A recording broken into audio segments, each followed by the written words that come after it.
साझेदारी। इससे पूर्व हमने जाना कि सत्ता की साझेदारी का अर्थ क्या होता है और इसको हमने दो उदाहरणों बेल्जियम और श्रीलंका के उदाहरणों से समझा। यदि हम सत्ता में सभी लोगों को भागीदार बनाते हैं तो उसका परिणाम क्या निकलता है, जिस तरह से बेल्जियम में निकला। और यदि हम शासन सत्ता में लोगों को भागीदार नहीं बनाते हैं तो उसके क्या दुष्परिणाम हो सकते हैं, इसको हमने जाना श्रीलंका के उदाहरण से। आज हम चर्चा करेंगे कि सत्ता की साझेदारी क्यों, शासन संचालन में सभी लोगों का, सभी समाज के समूह के जो लोग हैं उनको भागीदार बनाना क्यों आवश्यक है। तो इस संबंध में दो तर्क दिए जा सकते हैं।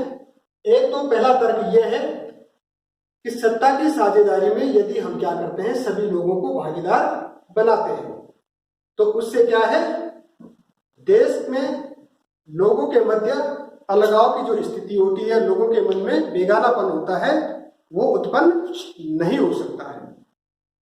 हम क्या करेंगे, शासन संचालन में सभी समुदायों के लोगों को, समूह के लोगों को, धर्म जाति संप्रदाय के जितने भी लोग हैं उनके प्रतिनिधियों को क्या कर देते हैं, स्थान देते हैं। तो उनकी जो समस्याएं हैं वो अपनी समस्याओं को अच्छी तरीके से सरकार के समक्ष रख सकते हैं, ठीक है ना।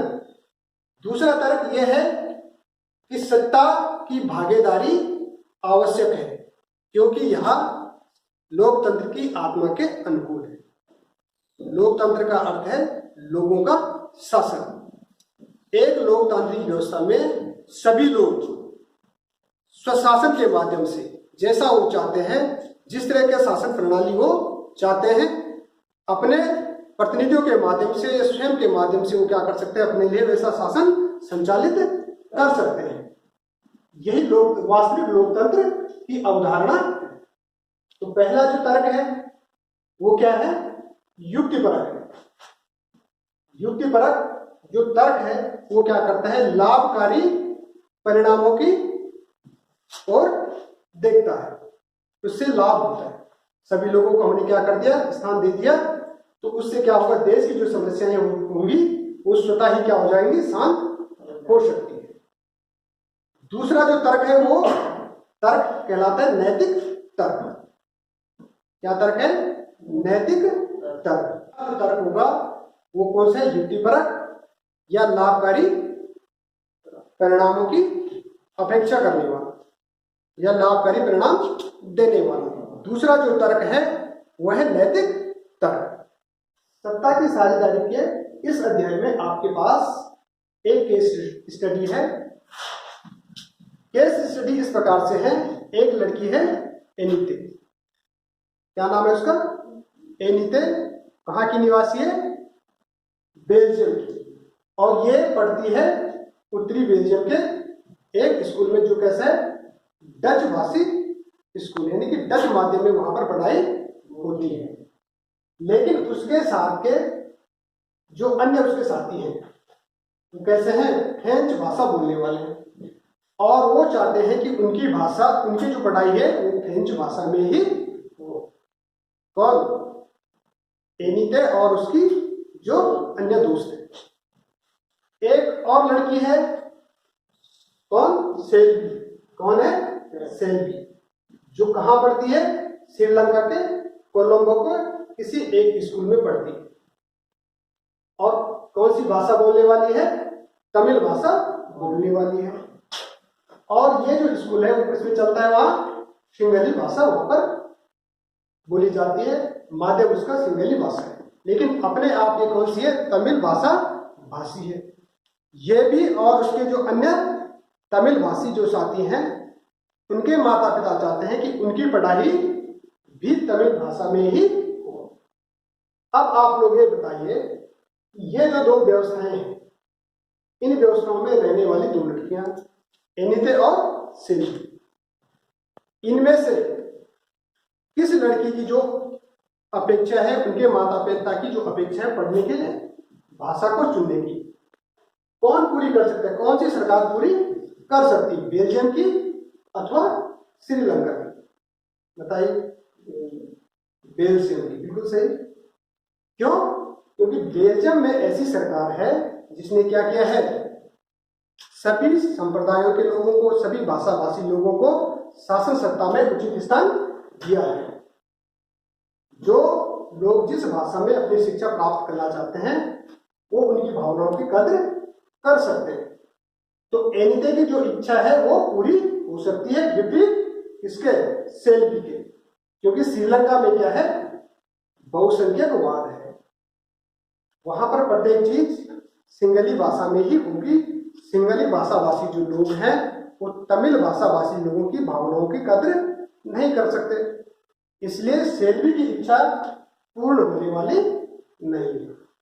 जबकि एनिते की जो क्या है इच्छा है वो पूर्ण हो सकती है इस सत्ता में, इस बेल्जियम की इस सरकार में। और अन्य केस स्टडी है इसी सत्ता की साझेदारी के इस अध्याय में।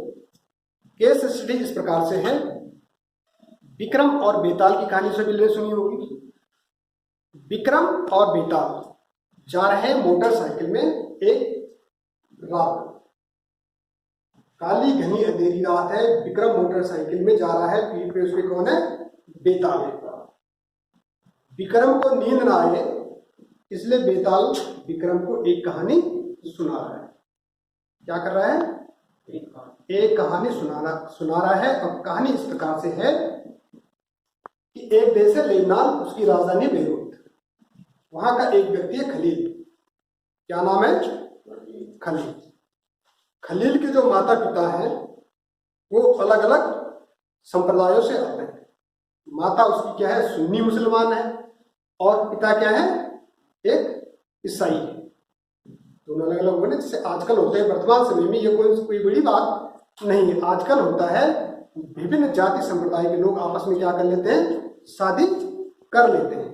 इसी तरह से खलील की भी जो पारिवारिक पृष्ठभूमि है वो इस तरह वो दो संप्रदायों से आता है। ठीक है ना। लेबनान में ईसाइयों और मुस्लिमों के बीच मतभेद होने के कारण एक लंबे समय तक गृह युद्ध चला, और इस गृह युद्ध में खलील के चाचा भी मारे गए थे। गृह युद्ध की समाप्ति के पश्चात लेबनान के जो नेता हैं उन्होंने एक क्या की, एक बैठक बुलाई और ये निर्णय लिया कि क्यों ना इस गृह युद्ध को समाप्त कर दिया जाए। और ये निर्णय लिया गया कि भविष्य में किसी प्रकार का राजनीतिक संकट उत्पन्न न हो, समाज में किसी प्रकार का विद्वेष उत्पन्न न हो। इसलिए देश के जो राष्ट्रपति होंगे वो तो क्या होंगे, ईसाई वर्ग से आएंगे, और जो प्रधानमंत्री होंगे वो किस वर्ग से आएंगे, इस्लाम से सुन्नी मुसलमान। इसी तरह से वहां पर जो है संसद के अध्यक्ष हैं, उप प्रधानमंत्री है, उनके पद भी जो है विभिन्न वर्गों के आधार पर निर्धारित कर दिए गए। और यह भी निर्णय लिया गया कि लेबनान में रहने वाले जो ईसाई हैं वो फ्रांस से सहायता नहीं लेंगे, उनकी शरण में नहीं जाएंगे या उनसे संरक्षण प्राप्त नहीं करेंगे। और लेबनान में रहने वाले जो मुस्लिम हैं वो सीरिया के साथ एकीकरण नहीं चाहेंगे, बल्कि साथ क्या करेंगे, एक साथ ही इसी देश में रहने का वो प्रयास करेंगे। और इस तरह से उन्होंने क्या कर दिया, वहां पर जो गृह युद्ध चल रहा था विभिन्न धर्मों के बीच, उसको शांत कर दिया। जिस समय ये समझौता हुआ उस समय तो लेबनान की जनसंख्या कैसी थी, बराबर थी, यानी कि ईसाई भी उतने थे और मुस्लिम भी उतने ही थे। लेकिन धीरे धीरे मुस्लिमों की संख्या वहां पर बढ़ गई और मुस्लिम लोग लेबनान में बहुसंख्यक के रूप में आ गए। ठीक है, लेकिन बहुसंख्यक होने के बाद भी आज भी वो लोग क्या कर रहे हैं, उसी समझौते का सम्मान कर रहे हैं कि राष्ट्रपति तो ईसाई होगा और प्रधानमंत्री मुस्लिम होगा। अब ये जो खलील है इसको इस समझौते में कुछ गड़बड़ लगती है।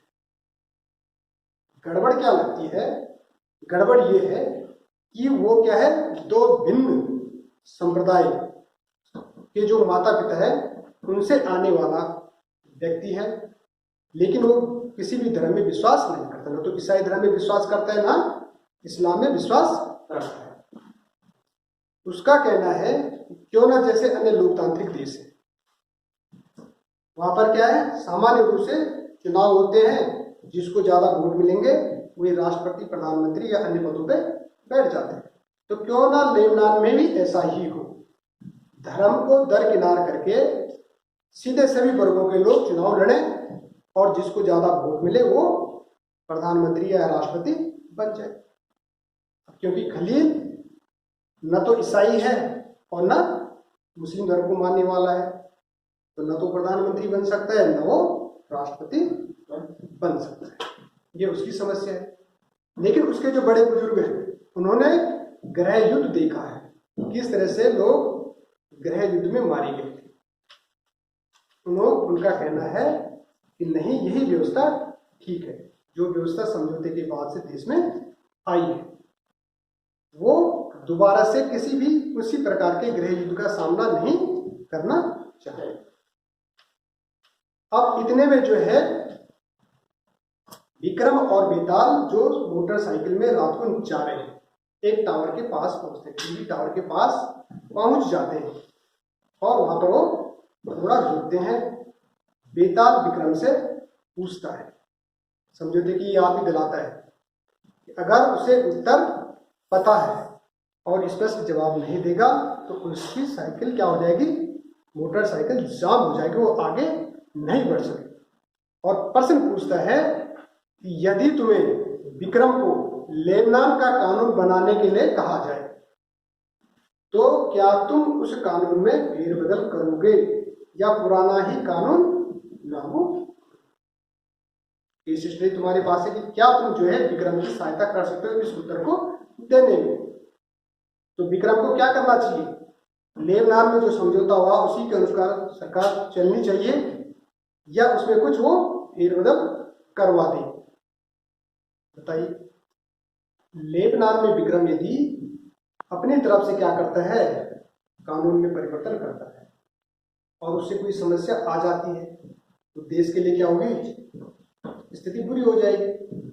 इसलिए जब तक देश के लोग न चाहते, लेबनान के लोग जब तक अपने कानून से संतुष्ट हैं तब तक विक्रम उसमें क्या करेगा, कोई संशोधन नहीं करेगा, क्योंकि देश के लोग वही चाहते हैं। हाँ, यदि अगर वहाँ के लोग, कुछ जाति संप्रदाय के लोग अपनी उस व्यवस्था से संतुष्ट नहीं होते हैं और वो संशोधनों की मांग करते हैं तो विक्रम का कानून में संशोधन करना सही होगा। अन्यथा जो व्यवस्था वहां पर चल रही है वो ही क्या है, सही नहीं। अन्यथा वहां ऐसा न हो कि दोबारा से गृह युद्ध की स्थिति उत्पन्न हो जाए। अब हम बात करते हैं सत्ता के साझेदारी के रूप के बारे में।